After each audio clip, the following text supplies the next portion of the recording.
कि एसडीएम साहब का और डीएसपी साहब का आवास भी इसी जमीन पर बसा हुआ है। आपको सिर्फ गरीबों को उजाड़ना है। जल स्रोतों को सफाई करना बिल्कुल इनका मकसद नहीं है। अगर जल स्रोतों का सफाई करना इनका मकसद होता तो बक्सर में गंगा आज भी मैली नहीं होती। गंगा सफाई के नाम पर करोड़ों रुपए निकाले जाते हैं और उस समय के तत्कालीन माननीय मुख्यमंत्री श्री लालू प्रसाद यादव जी के द्वारा उद्घाटन किया गया, उसको कुछ लोग तोड़ करके खत्म करना चाहते हैं। हम लोगों ने कहा कि ये तो उचित बात नहीं है। उसका आधार यह है कि अखबार में खबर आई। जब हमने अखबार के रिपोर्टर से पूछा तो उन्होंने बताया कि जिला प्रशासन ने इस तरह का प्रेस रिलीज जारी किया है कि सबको हटाना है, सबको तोड़ना है। अखबारों में खबरें आई। सिंचाई विभाग से लोगों ने जब कंफर्म किया तो उन्होंने भी कहा कि हाँ, जिला प्रशासन तोड़ेगा। तो लोगों के पास तो ऐसे भी लोकतांत्रिक तरीका, उनका अधिकार है कि वह अपने सवालों पर शांतिपूर्ण तरीके से आंदोलन कर सकते हैं। हम लोगों ने आंदोलन का समर्थन दिया और सबसे खुशी की बात है, आप जानते हैं कि बक्सर जिला में जो 4 विधानसभा है वहां चारों जगह महागठबंधन के माननीय विधायक हैं और हमारे सांसद भी महागठबंधन से हैं।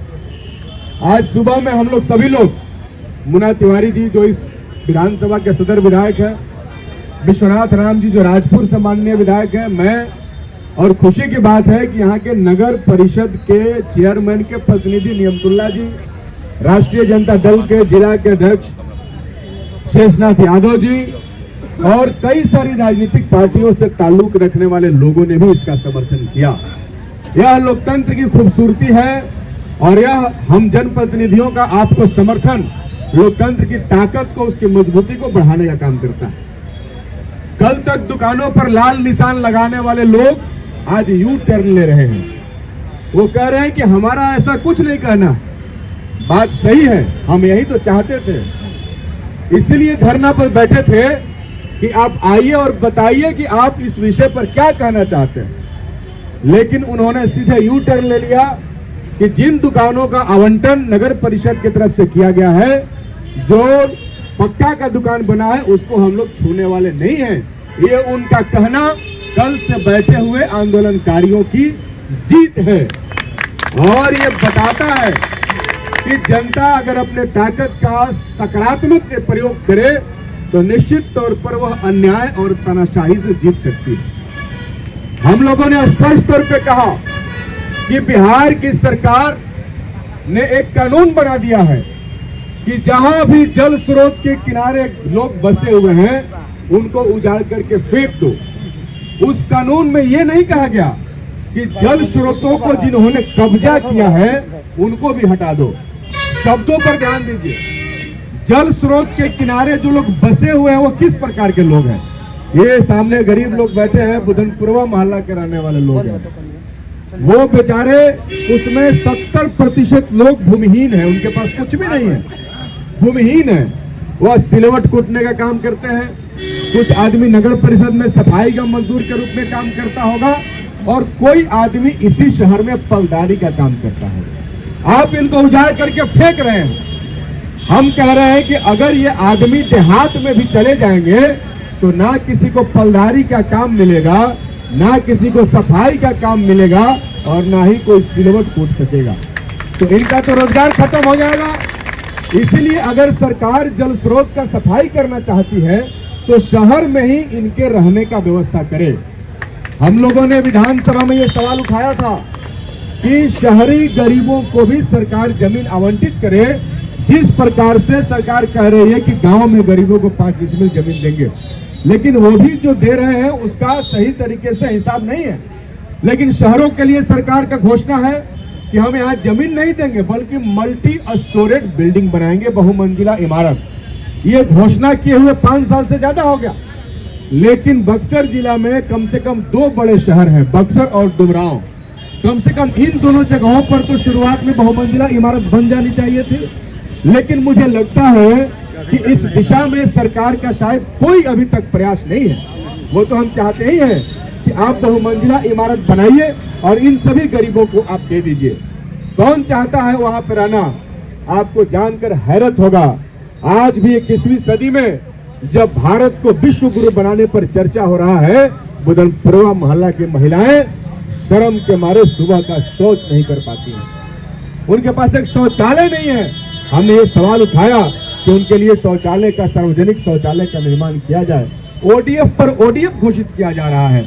हम जानना चाहते हैं प्रशासन से या सरकार से कि क्या इस देश में जिस व्यक्ति ने जन्म लिया उसके पास अगर कोई जमीन नहीं है उसके बाप दादा के पास, तो क्या इस धरती पर उसको सर छुपाने के लिए कोई जमीन नहीं मिलना चाहिए?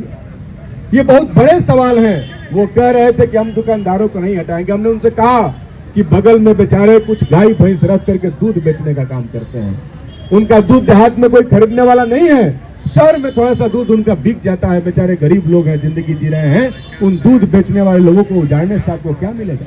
अगर सरकार हाईवे प्रोजेक्ट लेकर के आएगी तो आप तो हमारी अपनी रैयती जमीनें ले रहे हैं। जहां भी एनएच बन रहा है, चाहे वो चौसा में एनएच बन रहा हो, चाहे वो दुनिया भर के जितने एनएच हाईवे बने, आपको तो हमने अपनी उपजाऊ जमीन यहाँ पर एनटीपीसी बनाने के लिए दिया है। ऐसा कभी भी नहीं हुआ कि यहाँ के किसानों ने सरकार को कल्याणकारी कार्य के लिए जमीन नहीं दिया हो। लेकिन इस तरीके से उजाड़ना, इस तरीके से किसी को घर मुक्त कर देना, आवास मुक्त कर देना कहीं से भी न्यायोचित नहीं है। हम लोग प्रशासन से संवेदनशीलता की उम्मीद रखते हैं। इसलिए ये लड़ाई चल रही है। ये लोग पुरपुरवा के अगल बगल के लोग, यहाँ के दुकानदार सब लोग बैठे हैं। ये लड़ाई अपनी लड़ रहे हैं और इनकी लड़ाइयों के साथ आप लोगों का लड़ाई है। ये पूरे राज्य में गरीबों के साथ हो रहा है। लेकिन जिन्होंने कब्जा किया, आई तो फंसे हुए लोग हैं। यहाँ तो बेरोजगार लोगों को 8x8 का दुकान दिया गया, इसी में बेचैनी है। लेकिन हमने कहा, लोग कहते हैं कि माननीय न्यायालय पर किसी प्रकार की टिप्पणी नहीं करना चाहिए। बिल्कुल सही है, नहीं करना चाहिए। हम लोग भी पॉलिटिकल आदमी हैं, हम भी अपना दायरा समझते हैं। लेकिन जब माननीय लोग ही अपना दायरा भूल जाएं तो फिर हम अपनी दायरा में रह करके क्या करें? बहुत दुखद है ये दौर। देश में ऐसी सरकार है जिसमें माननीयों ने अपने दायरे को तोड़ दिया। उत्तर प्रदेश के एक माननीय न्यायाधीश महोदय ने यहां तक कह दिया कि देश को बहुसंख्यकों के राय के हिसाब से चलना चाहिए। ये सिर्फ गैर कानूनी बात नहीं है, बल्कि गैर संवैधानिक और गैर उसूली बात भी है।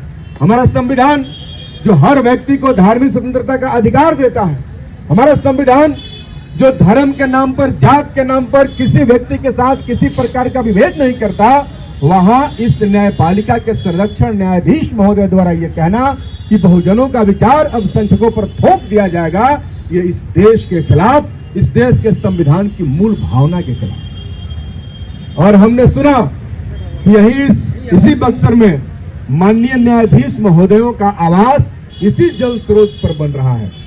यह जांच का विषय है। हमने कहा कि जांच कर लीजिए। हमने लोगों से सुना है ऐसा।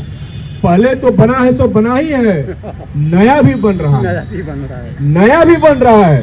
तो वो तो एक तरीके का कब्जा है भाई, उस पर तो बुलडोजर नहीं चढ़ा सकते हैं। आपका जिला परिवहन विभाग का कार्यालय इसी जल स्रोत पे है, उस पर तो बुलडोजर नहीं चढ़ रहा है। डीएवी स्कूल इसी पर बना हुआ है, बड़ा प्रोजेक्ट है भाई, उसके बारे में आप कुछ नहीं कह रहे हैं। आपका बस पड़ाव से लेकर के तमाम चीज उसी जमीन पर बसा है। और अव्वल तो ये है कि एसडीएम साहब का और डीएसपी साहब का आवास भी इसी जमीन पर बसा हुआ है। आपको सिर्फ गरीबों को उजाड़ना है, जल स्रोतों को सफाई करना बिल्कुल इनका मकसद नहीं। अगर जल स्रोतों का सफाई करना इनका मकसद होता तो बक्सर में गंगा आज भी मैली नहीं होती। गंगा सफाई के नाम पर करोड़ों रुपए निकाले जाते हैं, करोड़ों रुपए। लेकिन कोई गंगा सफाई के नाम पर एक अलग मंत्रालय बना दिया गया, लेकिन कोई गंगा का सफाई आज तक नहीं किया गया।